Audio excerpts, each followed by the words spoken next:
पुणे बेंगलोर राष्ट्रीय महामार्गावरील उजळाईवाडी इथं दशकांपासून वापरला जाणारा अंडरपास ब्रिज अखेर इतिहास जमा झालाय। नवीन उड्डाणपुलाच्या बांधकामासाठी हा पूल बंद करण्यात आला असून महामार्ग प्राधिकरणानं वाहतुकीचे महत्त्वपूर्ण डायव्हर्शन लागू केलेत।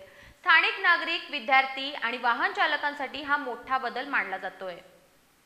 उजळाईवाडीतील जुना अंडरपास ब्रिज जो नागरिक, विद्यार्थी आणि शेतकऱ्यांसाठी मोठा दुवा ठरला होता, तो आता पूर्णपणे बंद करण्यात आला आहे।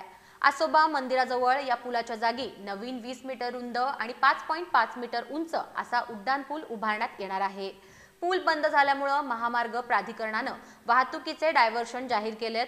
शिवाजी विद्यापीठ कागल मार्गाने उजळाईवाडीकडे येणाऱ्या वाहनांना आता विमानतळ रोडवरील पुलाचा वापर करावा लागणार आहे। तसंच शाहू नाक्याकडून येणारी वाहतूकही पूर्णपणे रोखण्यात आली असून सर्व वाहनं विमानतळ रोडकडूनच वळवली जात आहेत। महामार्ग रोडवे इंचार्ज प्रवीण भालेराव यांनी गाव तळाकडील पुलाखालून ये-जा करण्याचं आवाहन करून नागरिकांची गैरसोय टाळण्याचा प्रयत्न केलाय। ग्रामस्थ आणि वाहनधारकांनी प्रशासनाला सहकार्य करण्याचं आवाहन करण्यात येत असून नवीन उड्डाणपूल लवकरात लवकर पूर्ण करण्यासाठी सर्वजण सकारात्मक भूमिका घेत असल्याचंही दिसतंय।